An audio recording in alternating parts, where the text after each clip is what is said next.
So what's up mga ka-alpha, for today's video pala is may bad news tayo. Bago ang lahat, intro muna.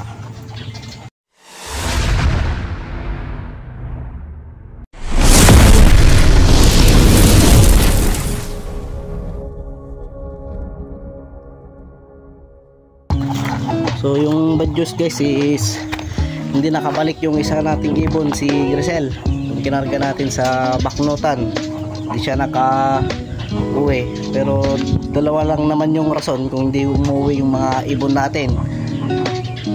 Hindi madisgrasya, nadagit, yun, mahal pa.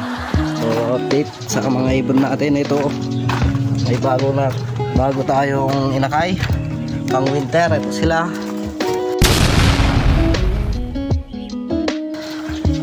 pang winter lahat to, pero kulang pa ng dalawa. Bale, 6 silang pang winter, pero ngayon is nakababad muna sila.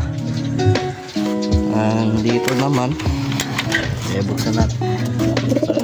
Bale, apat sila ginarga ko sa Baknotan. Ito, isa si Bangis, si Payat, tapos si Patik, tapos isa si Grisel. Yun nga yung hindi nakabalik. Update nga guys, yung dating update guys, yung dating nating breeder is wala na, kasi binanta ko sa kaibigan natin. Sinid ko ng pera. So, pero ngayon bumili ulit ako sa kaibigan natin nagkakalapate. Ito sila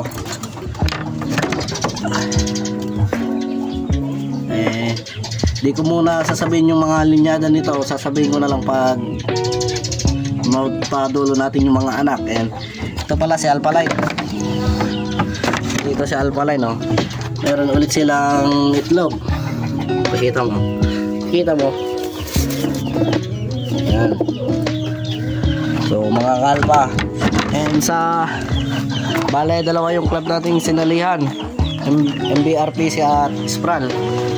So ayun, sa isa Spral is magkakarga ngayon tayo mamayang hapon. So bale, yung sasakay natin is si Sexy, si B1, tapos lahat to.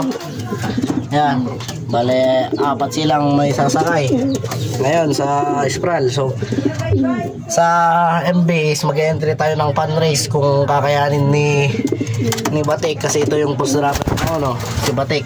So entryhan ko sa fan race, sana kayanin nila. Dalawa sila, si Payat, so sana kayanin nila. And yun lang mga kalpa, maraming salamat. Pa-subscribe na din and click the notification bell para lagi kayong updated sa aking mga videos. And sa TikTok ko pala is baka gusto nyo lang i-follow, Alpha Team Love. And yun lang. And shoutout pala sa kaibigan natin si J-Love or si Jerome Balboa. Follow nyo siya guys. And yun lang, maraming salamat. Good luck.